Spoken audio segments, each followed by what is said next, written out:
हरेः शरणं हरेः शरणं हरिः शरणं राम।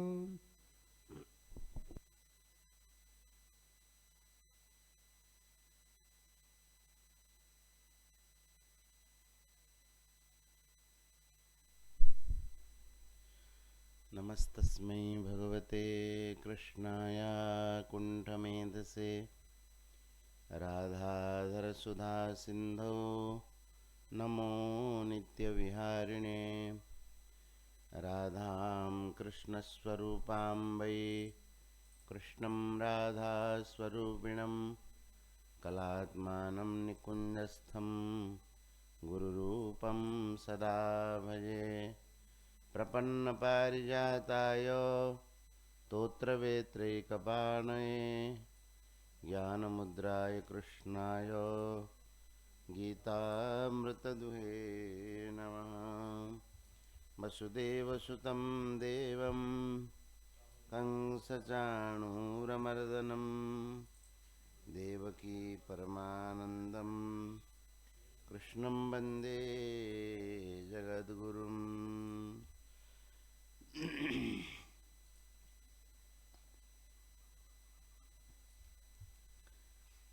हरिशरणम। भगवान की असीम अनुकंपा से, संत महापुरुषों के परमानुग्रह से हम लोग गीता जी का प्रातःकाल चर्चा कर रहे हैं। 12वें अध्याय तक हम लोग पढ़ चुके थे। भगवान ने कहा है 12वें अध्याय के अंत में, ये तो धर्म्यामृतमिदं यथोक्तं पर्युपासते श्रद्धाना मत्परमा भक्तास्तेतीव में प्रियाः। भगवान ने कहा कि जो श्रद्धालु भक्त हैं, इसका मतलब पूर्व में 13वें से 19वें श्लोक तक जिन भक्तों का लक्षण वर्णन किए गए हैं, वे भक्त तो सिद्ध भक्त हैं, माने भगवत प्राप्त हो चुके हैं, उनके लक्षण हैं। लेकिन ये तो जो किंतु धर्म्यामृतम इदम इदम धर्म्यामृतम, माने ये जो लक्षण भक्तों के वर्णन किए गए हैं, ये धर्ममय अमृत है। और इस धर्ममय अमृत को, भक्तों के लक्षणों को यथा उक्तम पर्युपासते, जैसे कहा गया है ऐसी उपासना करते। अर्थात जैसे कहा कि अद्वेष्टा सर्वभूतान, ये भक्तों में ये लक्षण तो होता है, लेकिन साधक में संपूर्ण न होने पर भी कोशिश करता है कि उसी प्रकार से हम भी अद्वेष्टा वाले बने। समझ में आई? अब जैसे किसी को दुख न देने का, यस्मान नो द्विजते लोको लोका न उद्विजते चयः, कभी कभी उनके क्रिया आदि से दुख हो जाता है दूसरों को, लेकिन प्रयास करते हैं कि अपनी तरफ से किसी को दुख न दे, इस गुण को हम धारण करें। क्या होता है कि 10 बार आप प्रयास करेंगे तो उसमें से 2-4 बार असफल भी हो जाएंगे, लेकिन जब प्रयास करते रहेंगे तो 8 बार सफल भी हो जाएंगे। नहीं, एक कोई पढ़ने वाले थे, पाठ नहीं आ रहा था उनको, तो सोचे कि अब जाकर डूब के मर जाएंगे, आत्महत्या कर देंगे। तो जा रहे थे किसी कुएं में, माताएं जल निकाल रही थी कुएं से, और रस्सी से बाल्टी डाल करके और कोई पात्र डाल करके जल निकाल रही थी। तो वो देख रहे हैं कि रस्सी घिसते घिसते घिसते घिसते वो पत्थर में भी हो गया है, दाग पड़ गया है, पत्थर भी कट रहा है। और जहां पर माताएं बाल्टी और बर्तन को रखती है, वहां पर भी पत्थर में गड्ढा हो रहा है। देखिए आप लोग,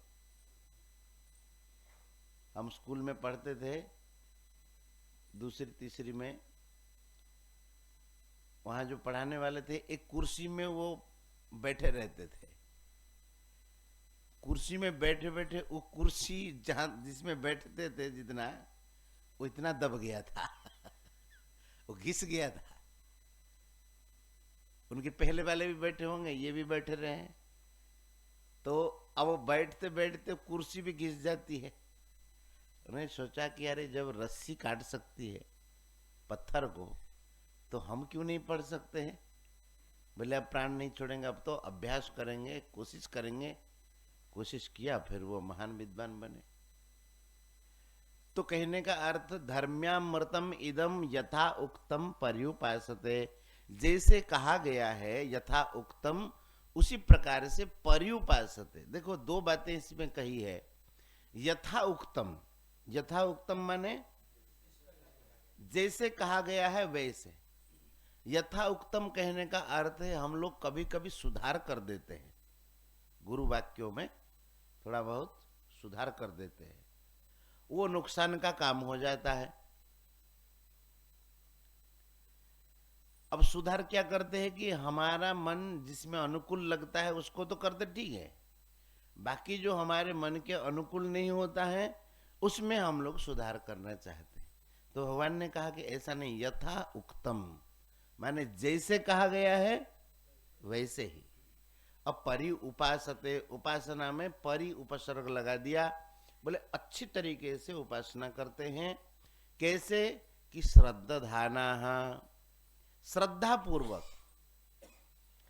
इस श्रद्धा पूर्वक इसलिए कहा कि ये साधक भक्त है ना, अभी तो भगवत प्राप्ति हुई नहीं, साधना कर रहे तो श्रद्धा पूर्वक ही तो करेंगे।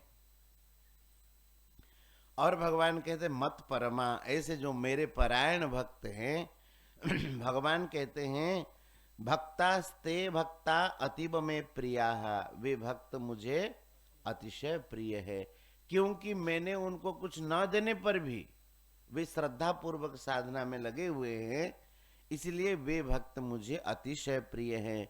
इसका मतलब साधक भक्त भगवान को अतिशय प्रिय है और सिद्ध भक्त प्रिय है। क्यों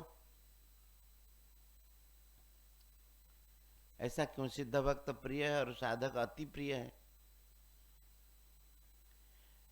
सिद्ध भक्त अपने साधनों का फल प्राप्त कर चुका है, भगवान ने उनको दर्शन दिया होगा, उपलब्धियां कराई होगी, तो भगवान के ऊपर अब भक्त का कोई ऋण नहीं है। नहीं, भगवान कुछ हल्का हुए क्योंकि उन्होंने उनको दिया। आप किसी से हर समय लेते रहो, और कुछ साधक भक्तों को श्रद्धा पूर्वक लग रहे हैं, भगवान के परायण होकर के लग रहे हैं, भगवान ने अभी कोई उपलब्धि नहीं कराई, तो इसलिए भगवान का ज्यादा प्रेम साधक भक्तों पर रहता है। इसलिए भगवान कहते अतीव में प्रिया, वो मुझे अतिशय प्रिय है। इस प्रकार से 12वां अध्याय का विषय पूरा होता है।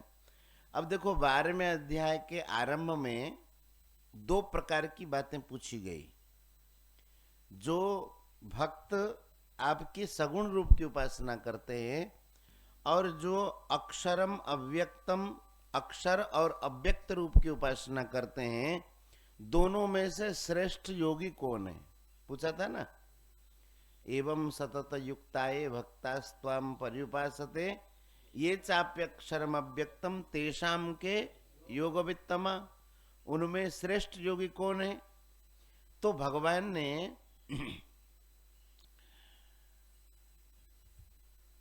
विशेषतः, विशेष रूप से सगुण साकार की उपासना का मंडन करते हुए विशेष रूप से सगुण साकार की उपासना का ही वर्णन किया।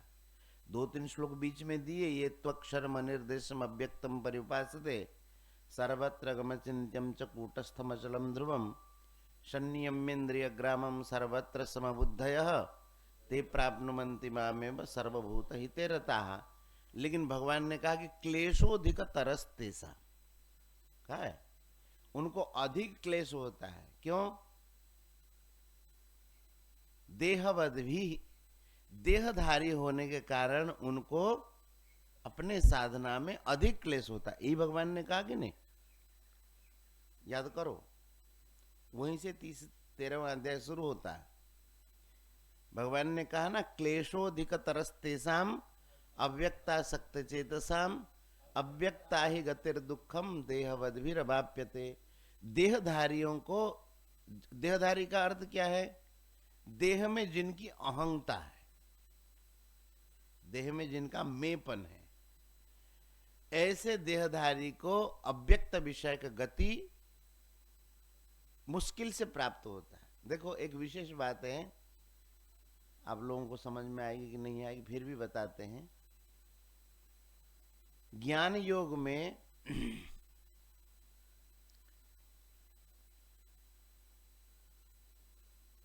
निर्मम और निरहंकार भी होना पड़ता है।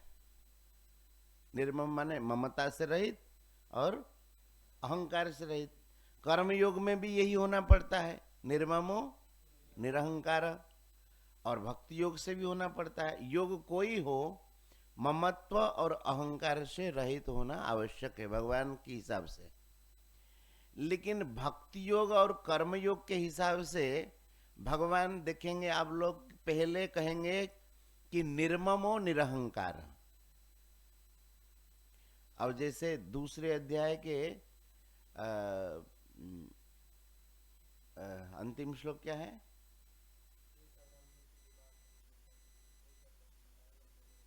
उससे पहले वाला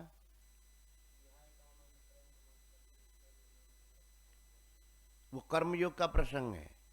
इसलिए भगवान ने कहा विहाय कामान यह सर्वान पुमांश्चरति निस्पृह निर्ममो निरहंकार सशांति अधिगच्छति।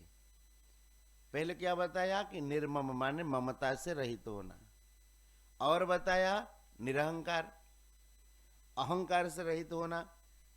ये तो कर्म योग से। ऐसे ज्ञान भक्ति योग से भी बताते हैं भगवान निर्ममो निरहंकार समदुख सुख क्षमी। अभी बताया ना, अद्वेष्टा सर्वभूतानां मैत्रः करुण एव च निर्ममो निरहंकार। ये भक्ति का प्रकरण है। और भक्तों कहते पहले निर्मम होना माने ममत्व से रहित होना और अहंकार से रहित होना।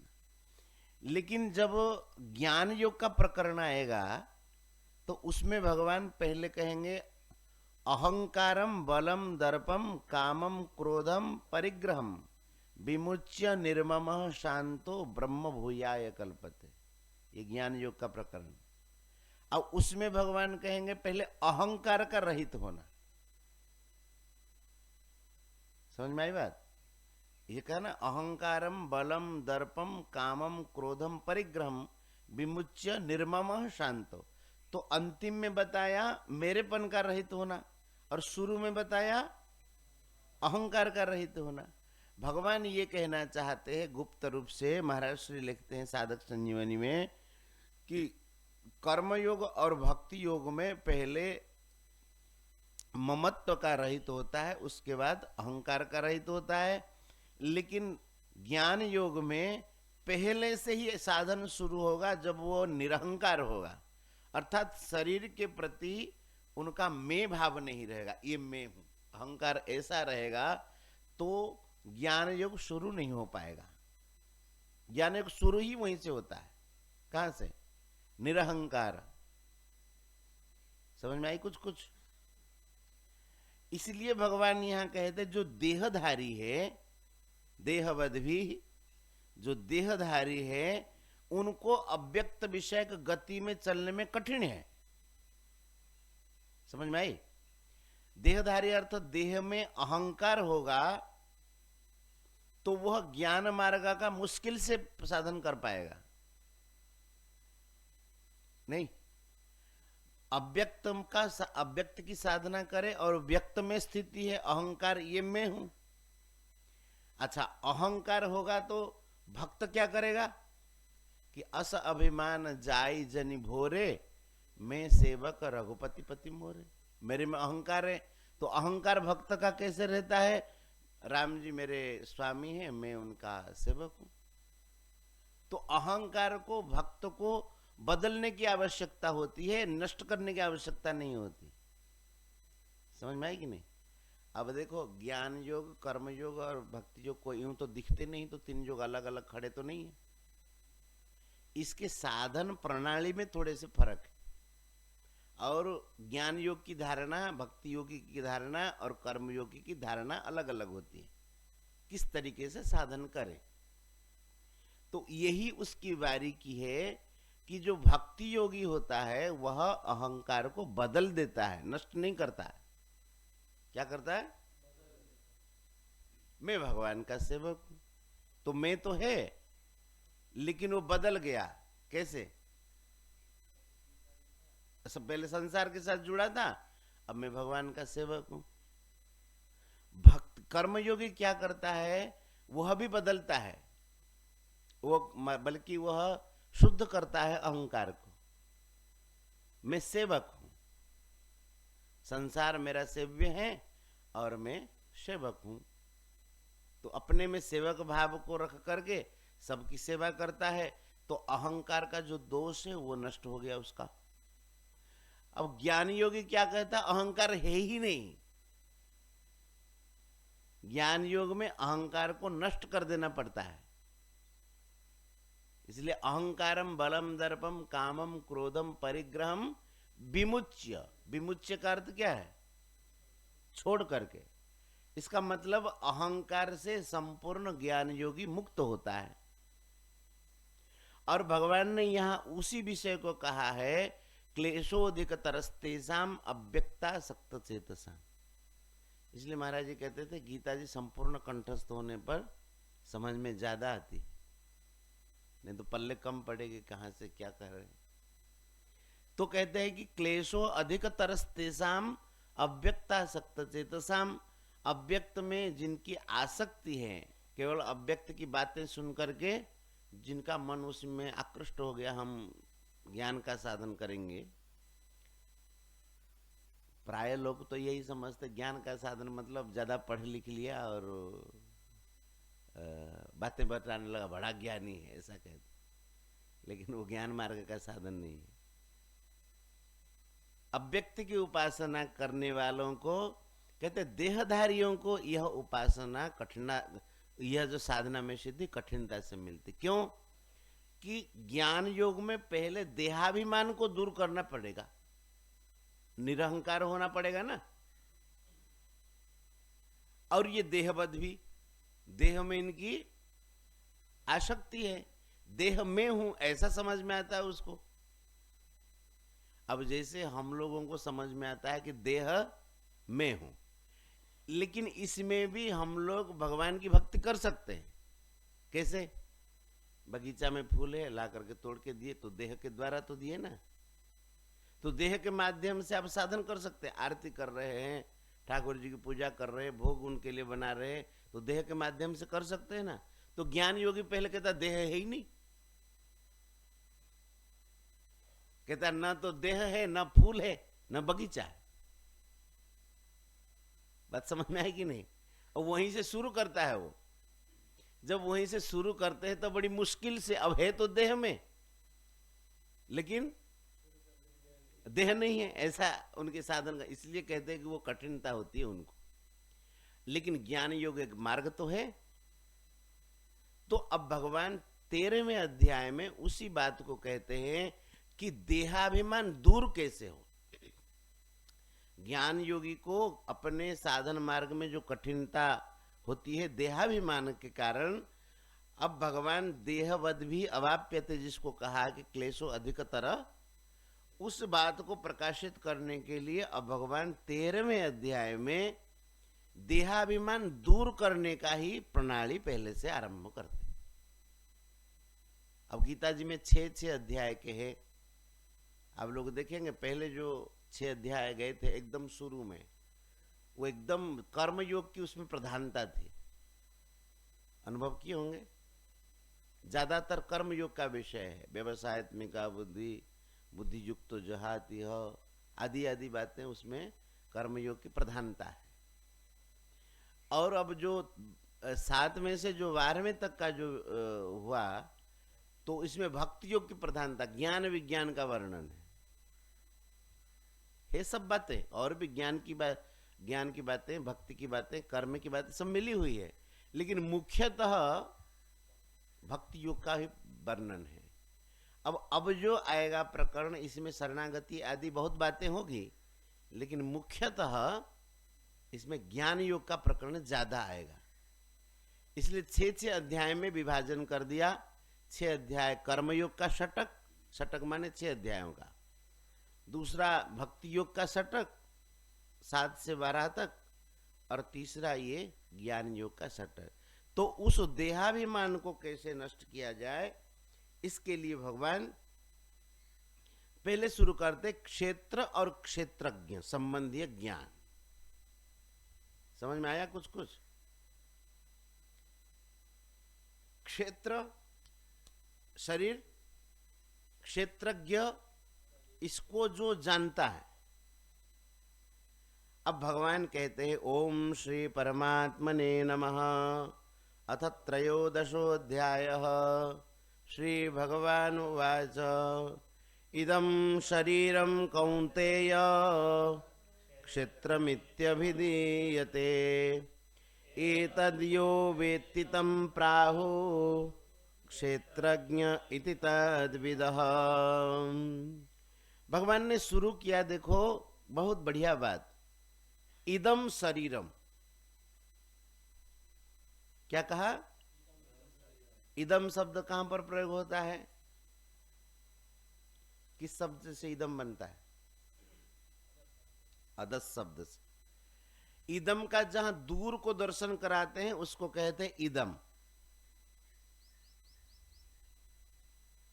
दूर इदम इदम इदम इदम। किम इदम माने यह क्या है? जहां दूर को प्रकाश करते हैं उसमें इदम शब्द का प्रयोग करते हैं। समझ में आया? यह गृह है, घर है, यह वृक्ष है, तो जो दिखाई देने वाला है। इसलिए भगवान कहते इदम शरीरम कौन्तेय। देखो शुरू कैसे करते हैं। भगवान शरीर को यह कह करके यह बताना चाहते हैं कि ये शरीर में ही नहीं। समझ में आया कि नहीं?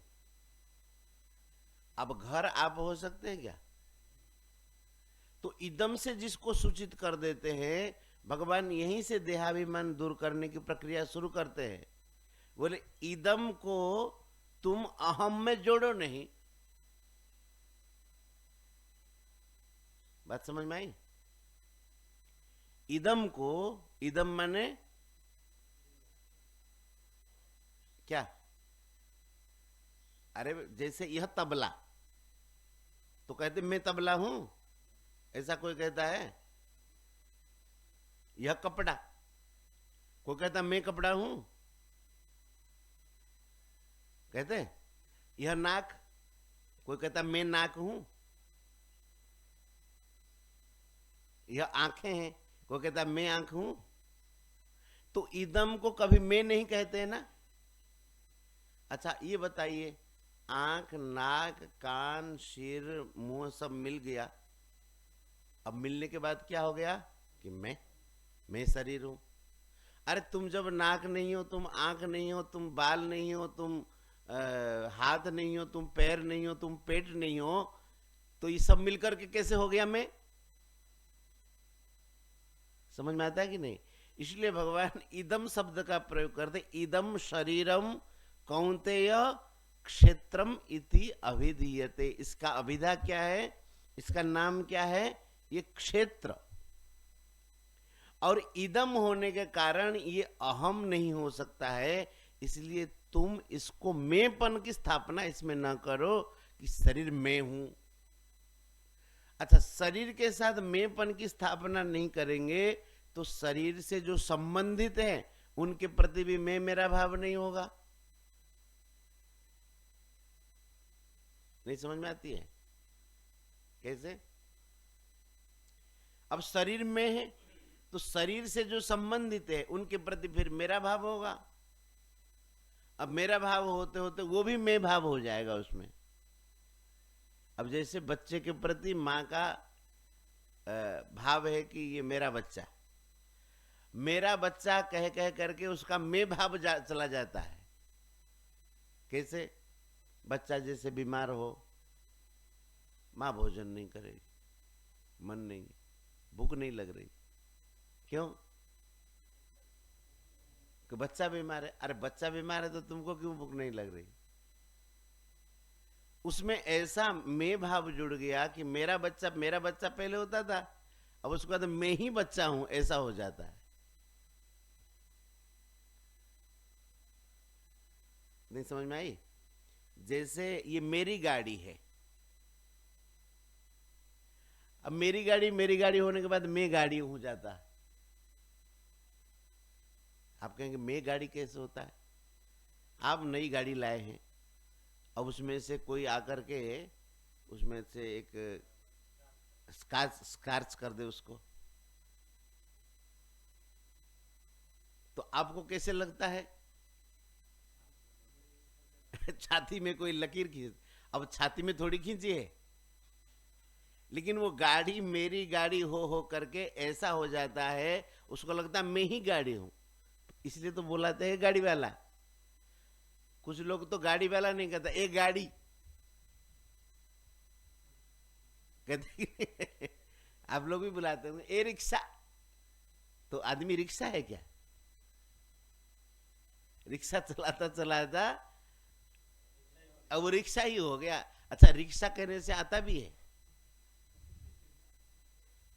नहीं कह सकता था अरे मैं रिक्शा थोड़ी हूं, लेकिन उसके भीतर ये भाव हो जाता है कि रिक्शा कह देने से उसको समझ में आता है, वो आ भी जाता है और आप चले भी जाते हैं। ए टेम्पू, ऐसा कहते हैं ना। तो भगवान ने कहा कि यह जो इदम शरीरम, यह जो शरीर है, ये क्षेत्रम इति अभिधीयते, इसको कहते हैं क्षेत्र। क्षेत्र क्यों कहते हैं, ये समझने वाली बात है। खेत में क्या, क्षेत्र मतलब खेत, खेत में क्या होता है? चरी उगाओ, सब्जी उगाओ, गेहूं उगाओ, जो भी उगा दो क्षेत्र में। जगह है तो क्षेत्र है तो घर बना दो, गौशाला खोल दो, कुटिया बना दो, तो क्षेत्र में ही तो सब उगाया जाता है। तो भगवान कहना चाहते ये शरीर क्षेत्र, क्षेत्र मतलब इस शरीर के द्वारा आप जीवन में सब कुछ कर सकते हैं। जैसे खेतों में फसल आदि उगा करके मनुष्य खूब आराम से चलता है, उसी प्रकार से इसी शरीर के द्वारा आप धर्म कर सकते हैं, दूसरों की सेवा कर सकते हैं, भगवान की सेवा कर सकते हैं। समझ में आएगी नहीं?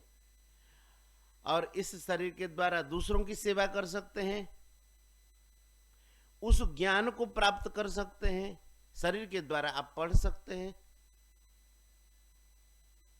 नहीं तो भगवान ने क्षेत्र कह करके ये कहा कि मनुष्य शरीर में, मनुष्य शरीर को साधन योनि कहा। साधन योनि माने इस शरीर में हम साधना करके प्राप्त कर सकते उस तत्व को। आप कहेंगे दूसरे शरीर भी तो क्षेत्र है,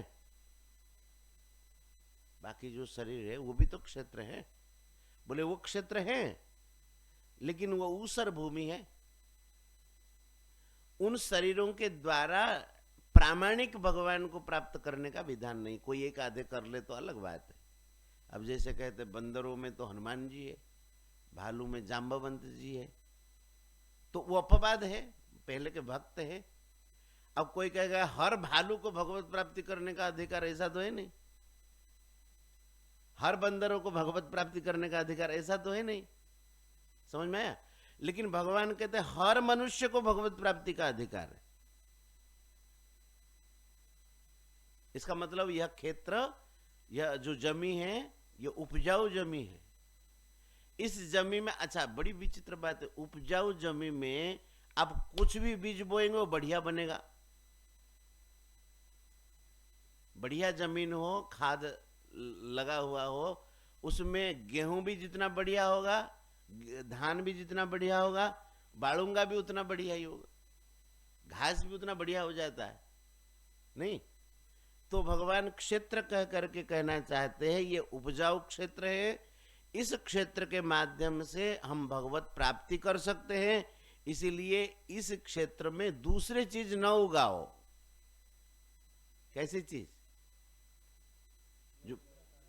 जो बेकार का काम न आए वो न उगाओ। इस क्षेत्र से क्या उगाओ? विवेक जागृत करो, भगवान की भक्ति को उगाओ और भगवत भक्ति करो, अध्ययन करो, शास्त्र अध्ययन करो, इसके तत्व को समझो, भगवान का भजन करो। क्षेत्र है, इस उपजाऊ क्षेत्र है। दूसरे क्षेत्र जो उपजाऊ नहीं है, इतने उपजाऊ इसलिए नहीं कि उन क्षेत्रों में सब फसल आप कर नहीं सकते, भगवत प्राप्ति कर नहीं सकते, लेकिन इस क्षेत्र में है संभावना पूरी की पूरी। इसलिए भगवान ने कहा इदम शरीरम कौन्तेय। अच्छा देखो, क्षेत्र खेती में कोई सोने के लिए नहीं जाता है, आराम करते हैं आदमी घर में, कि खेती में जाते हैं आराम करने के लिए। खेती में सोने को जाते हैं, जाते हैं सोने को कब? फसल की रखवाली करने के लिए, वो भाड़ी तैयारी करके सेठी सोचेंगे, लेकिन वो सोते नहीं, वहां पर आराम नहीं करते हैं, वो जागते रहते हैं। आराम कहां करते हैं? घर में। और घर कौन सा है? यद्गत्वा न निवर्तन्ते तद्धाम परम मम। भगवान का घर ही हमारा घर है। जब वहां जाएंगे तो आराम करेंगे। अब बाकी हमको क्षेत्र मिला हुआ, क्षेत्र में क्या करेंगे? पुरुषार्थ। भगवान थोड़े शब्द में कह रहे, लेकिन उसके भीतर ये सब भाव है। अब क्षेत्र में कोई जाकर के खेत में सोए तो क्या होगा? एक तो जो जानवर होंगे खेत में सोया हुआ है तो क्या है, फसल खा जाएंगे सब। इसलिए क्षेत्र में हम गए हैं, अर्थात शरीर रूपी खेत हैं। लेकिन भगवान ने कहा कि ये इदम, इदम का अर्थात यह तुम नहीं हो, कुछ दिन के लिए तुम्हें मिला, तुम्हारा नहीं है। अच्छा, भगवान ने ऐसा क्यों कहा? ऐसा इसलिए कहा है कि जिसको मैं और मेरा मानता है आदमी, उसका उपयोग सही से नहीं कर सकता। समझ में आई बात? जिसको मैं मानेगा और मेरा मानेगा, उसका उपयोग आदमी सही से नहीं करेगा, कर पाएगा? मैंने कई बार उदाहरण दिया ना, जैसे एक कढ़ाई आपके यहां है और एक भाड़े में लाए, तो आप किसको ज्यादा उपयोग करेंगे? हैं? भाड़े वाले को ज्यादा उपयोग करते हैं ना। क्यों? कढ़ाई तो बराबर है, लेकिन भाड़े में लाने वाले के प्रति आपकी ममता नहीं है, मेरा नहीं है, भाड़े का है। 10 रुपया दिए तो 50 रुपया का काम निकालो इससे। अब मेरा हो तो मेरा है, सुरक्षित रहे, लेकिन वो सुरक्षित नहीं रहेगा, समय आकर के वह भी नष्ट ही होता है नहीं। तो भगवान इदम कहना चाहते, इदम कह करके भगवान कहना चाहते, शरीर तुम नहीं हो, तुम्हारा भी नहीं है।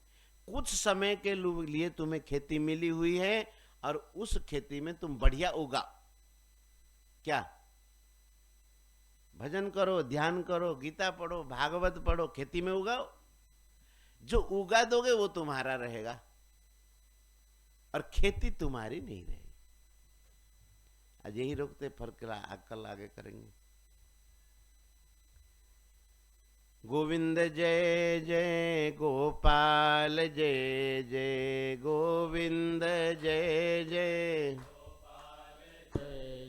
श्री राधा रमण हरि गोविंद जय जय, श्री राधा रमण हरि गोविंद जय जय, गोविंद जय जय गोपाल जय जय, गोविंद जय जय गोपाल जय जय, राधा रमण हरि गोविंद जय जय, राधा रमण हरि गोविंद जय जय, गोविंद जय जय गोपाल जय जय, गोविंद जय जय गोपाल जय जय, श्री राधा रमण हरि गोविंद जय जय, राधा रमण हरि गोविंद जय जय, श्री वृंदावन बिहारी लाल की जय। श्री राधा रानी की जय श्रीमद् भगवद गीता मैया की जय जय जय श्री श्री राधे राधे श्याम।